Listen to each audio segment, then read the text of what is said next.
আমরা যেন ইসরায়েলি পণ্য ত্যাগ করার মাধ্যমে আমরা আমাদের ইমানি চেতনাকে জাগ্রত করতে পারি, মুসলমানদেরকে সহযোগিতা করতে পারি। করিমের কাছে মেসেজ দিতে চাই, সে রব্বে করিমের দরবারে মেসেজটা হচ্ছে আল্লাহ পাক রব্বুল আলামিন যেন তার পক্ষ থেকে বদলি লাকাদ নাসারাকুমুল্লাহু বিবদরিন ওয়া আনতুম আযিল্লাহ, অল্প সম্ভব হওয়ার পরে আল্লাহ তাদের মাধ্যমে সাহায্য করেছেন। আজকে সেই সাহায্য আমরা দোয়ার মাধ্যমে কামনা করছি এবং আগামী পাখির মাধ্যমে আল্লাহ যেভাবে আপনার বাহিনীকে ধ্বংস করে দিয়েছেন, আবার আমরা সেই আল্লাহ পাক রব্বুল আলামিনের সেই কুদরতি শক্তি আবার আমরা দেখার জন্য আল্লাহর কাছে দোয়া করছি। আর আমরাও আমাদের স্ব অবস্থান থেকে জিহাদের জন্য আমরা প্রস্তুতি নিচ্ছি। প্রস্তুতি নেওয়ার উদ্দেশ্য আহ্বান জানিয়ে আমি আমার বক্তব্য সমাপ্ত করছি। আসসালামু আলাইকুম ওয়া রাহমাতুল্লাহ। আমরা যারা রাস্তায় এবং পিছনে দাঁড়িয়ে আছি বারবার অনুরোধ করছি আপনার ট্রেনের মধ্যে দাঁড়ান, তাহলে ট্রেনটা অনেক বড় হয়।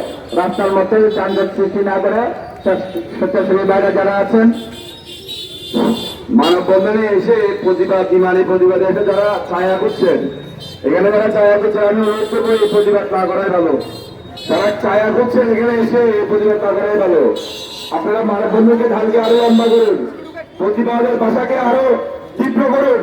আপনারা উপর থেকে নেমে আসুন, আপনার প্রতিবাদে সুন্দরভাবে দাঁড়ান। আমি অনুরোধ করছি এখানে এসে যদি ছায়া খোঁজেন এই প্রতিবাদে কোনো মূল্য নেই। আপনার মানববন্ধনকে সুন্দর করুন।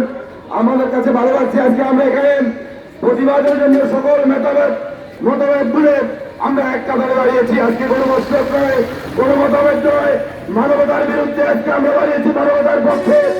আজকে আমরা ইসরায়েলের বিরুদ্ধে ইহুদিদের বিরুদ্ধে একত্রিত হয়েছি। আমরা সকলে এক হয়ে আজকে প্রতিবাদ করছি। যারা আসলে সেটা তাদের বিষয়, কেউ মুসলিম উম্মার পক্ষ থেকে আমরা আজকে রাজপথে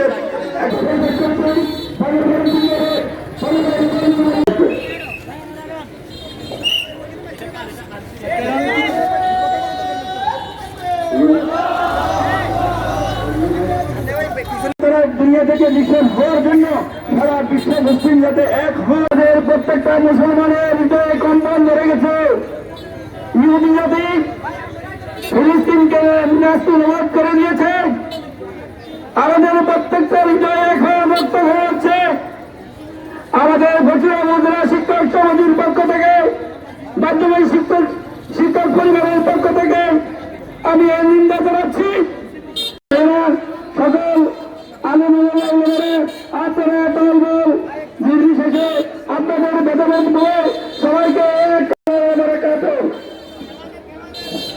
আমি বক্তব্য রাখার অনুরোধ করছি।